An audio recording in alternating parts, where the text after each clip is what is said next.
So, gimana kabar kalian? Rebahannya lancar? Bagus. Semakin sering kalian rebahan, semakin sering kalian nambah wawasan kalau nonton channel ini. Oke, di video kali ini gue bakal menceritakan seluruh alur cerita film New Mutant.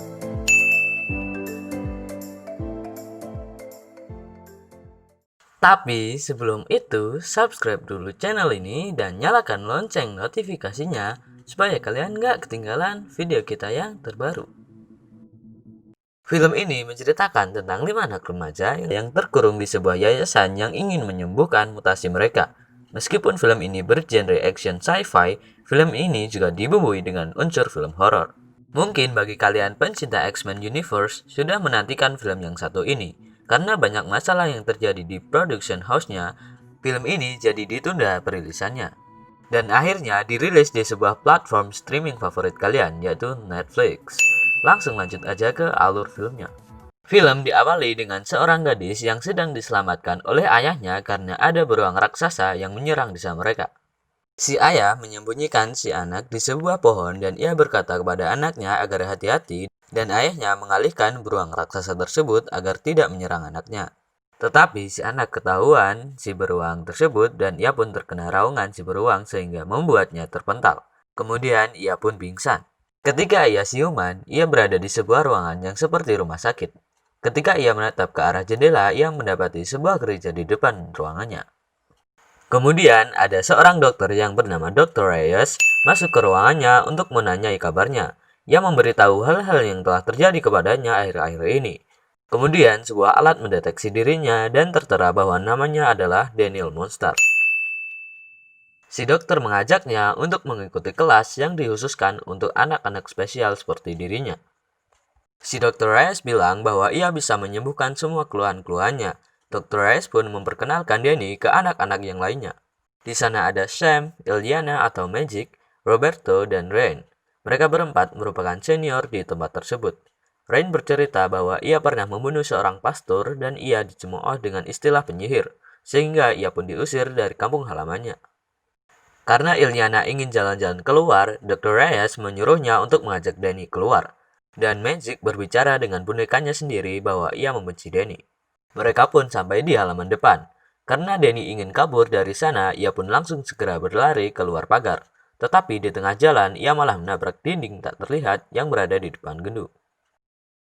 Kemudian si Magic malah menertawakan Danny. Ia pun marah dan akan mendorongnya. Ketika berada di depan Magic, si Magic malah menghilang. Kemudian ia mengingat-ingat lagi bahwa ia adalah satu-satunya orang yang selamat dalam insiden yang ada di awal film. Karena merasa depresi, ia mencoba untuk melompat dari atas gereja. Tapi ketika ia akan melompat, Ren datang dan berkata bahwa bukan seperti inilah cara untuk mengakhiri semuanya. Danny pun sadar dan mereka pun turun.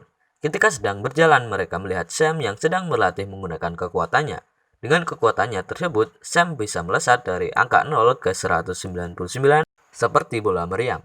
Saat makan malam, Ren bercerita bahwa Roberto awalnya berasal dari keluarga kaya di Brasil, tetapi karena kekuatannya ia disembuhkan dan diasingkan di sana, tapi ia merahasiakan tentang kekuatannya. Di malam hari, ketika Danny sedang bermimpi buruk, tiba-tiba seluruh lampu di asrama tersebut pun mati, dan di kamera pengawas terdeteksi energi psionik milik Danny meningkat.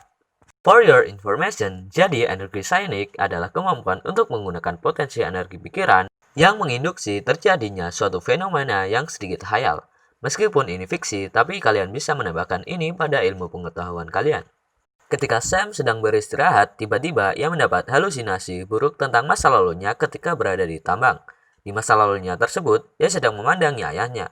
Tapi tiba-tiba, seketika kekuatannya aktif dan ia terlempar ke belakang.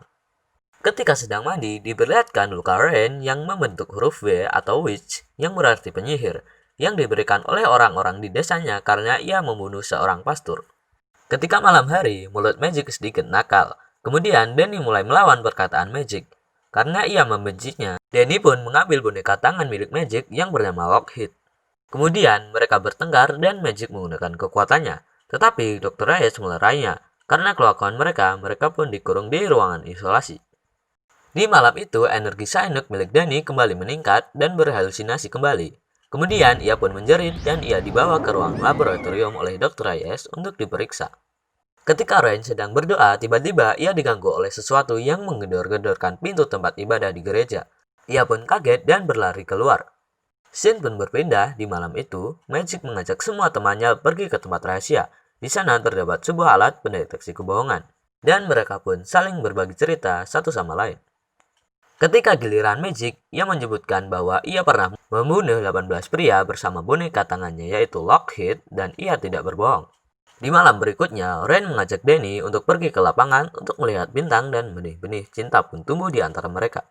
Di sisi lain, Roberto yang sedang menemani Magic berenang sedikit bercerita tentang masa lalunya bahwa ia membakar pacarnya karena ia tidak bisa mengendalikan kekuatannya tersebut, bahkan hingga sekarang pun ia masih trauma. Dr. Reyes yang sedang memantau CCTV keheranan karena Magic sebenarnya berada di kamarnya. Lantas, siapa yang bersama Roberto? Ketika sedang berbalik arah, tiba-tiba ia dikejutkan dengan sebuah mayat terbakar yang mengejarnya. Alarm pun berbunyi dan semuanya berkumpul dan mendapati Roberto terbakar karena itu merupakan kekuatannya. Dr. Reyes pun mendorong Roberto ke kolam renang dan seketika kolam pun surut. Roberto yang panik pun langsung ingin keluar dari sana dan mengira bahwa Magic ingin membunuhnya. Dr. Reyes pun menjelaskan semuanya dan Magic mengira bahwa Dr. Reyes bukanlah seorang dokter dan hanya mengurung anak-anak seperti mereka. Kemudian Magic pun dikurung di ruangan isolasi oleh Dr. Reyes. Di keesokan harinya, Dr. Reyes memeriksa darah milik Danny. Dan ketika ia diperiksa, Danny melihat sebuah bayangan tentang sekelompok orang yang menyiksa anak-anak berkekuatan super. Di sisi lain, Rain yang sedang mandi didatangi seorang pastor yang telah ia bunuh. Ia pun kabur dan ada luka huruf V baru di lehernya. Di sisi lain, Magic juga diganggu oleh ketakutan terbesarnya. Kemudian Magic pun pergi ke tempat Danny dan berkata bahwa ia sudah tahu tentang kekuatannya. Ia pun langsung membawanya ke dunia limbo dan mencekiknya. Tetapi Dr. Reyes pun langsung membius Magic. Di sisi lain, Dr. Reyes yang sedang meneliti darah Danny langsung mendapat info bahwa Danny merupakan sebuah ancaman. Dr. Reyes pun membawa Danny ke sebuah ruangan tertutup. Ren yang merasa khawatir pun mengajak teman-temannya untuk pergi mengecek keadaan Danny. Tetapi di tengah jalan, Magic dan Sam dihadang ketakutan terbesar Magic yaitu Mr. Smiling Face yang berusaha mengejar mereka. Dr. Reyes pun menyuntikkan cairan beracun ke tubuh Danny. Tak berselang lama, Ren datang dengan foam anjingnya dari ventilasi dan mencakar Dr. Reyes hingga berdarah. Dan ia pun langsung lari ketakutan. Jadi kekuatan si Ren adalah merubah bentuk menjadi seekor anjing yang memiliki insting penciuman yang tajam. Ketika Sam dan Berto terpojok, Magic datang dari limbo dan menyerang semua Mr. Smiling Face yang berada di hadapan mereka. Mereka pun mulai melakukan research dan ternyata selama ini mereka berada di bawah naungan sebuah instansi yang membuat mereka menjadi penjahat kelas kakap. Kemudian mereka pun menemukan Dr. Reyes, namun ketika mereka mendekat, Dr. Reyes pun langsung mengurung mereka menggunakan medan magnet miliknya. Namun ketika ia akan menyudutkan Danny ke sudut terkecil, tiba-tiba beruang raksasa yang ada di awal film memakan Dr. Reyes sehingga medan magnet yang mengurung mereka pun sirna. Mereka pun mencoba melarikan diri dari beruang tersebut. Magic pun mencoba mengalihkan perhatian si beruang dan berusaha melawannya, sehingga Danny dan yang lainnya bisa lari. Dan ternyata selama ini kekuatan Magic adalah membuat lengan kanannya menjadi besi dan mengeluarkan sebuah pedang beraura biru. Ia juga bisa memasuki dunia limbo yang ia buat untuk menghindari Mr. Smiling Face. Dan ketika di dunia limbo, Lockheed memang benar-benar bisa hidup. Di sisi lain, Rain yang membawa Danny bersembunyi di gereja sudah ketahuan oleh si beruang raksasa. Berbagai cara Rain lakukan agar Danny kembali sadar. Alasan Danny pingsan karena medan magnetik yang diciptakan oleh Dr. Reyes tadi terlalu kecil dan membuatnya kehabisan oksigen. Mereka bertiga pun melakukan berbagai pengalihan agar Danny bisa sadar. Di alam bawah sadar, Danny bertemu dengan ayahnya dan ia memberitahu Danny bahwa jangan takut dengan semua ini. Kemudian Danny pun bangkit dan mengendalikan beruang tersebut dan menjadi jinak. Dan ternyata selama ini kekuatan Danny adalah imajinasi dan ilusi. Jadi secara tidak langsung mulai dari ayahnya yang meninggal dan sisi kampungnya yang hancur, serta teman-temannya yang berhalusinasi itu merupakan ulah Danny yang belum bisa mengendalikan kekuatannya. Karena Dr. Reyes sudah tewas, medan magnet yang mengurung mereka pun juga ikut hilang dan mereka pun berjalan ke arah kota, kemudian film pun tamat. Jadi kesimpulan yang bisa kita ambil dari film ini adalah mencoba untuk introspeksi diri dan mencoba menjadi lebih baik dan jangan menjadi orang yang tidak tahu dengan kemampuannya sendiri. Jika kalian ingin menggunakan karakter Magic ataupun Daniel Monster di sebuah gameplay, kalian jangan lupa mendownload Marvel Super War. Tapi bukan hanya dua karakter itu saja. Karakter-karakter sentral seperti Avengers yang ada Iron Man, Captain America, beserta Hulk juga bisa kalian mainkan di game tersebut. Dan jangan lupa download karena linknya ada di deskripsi. Pergi ke rumah Pak Haji, jangan lupa bertanya. Cukup segini dan sampai jumpa di video selanjutnya. Bye-bye.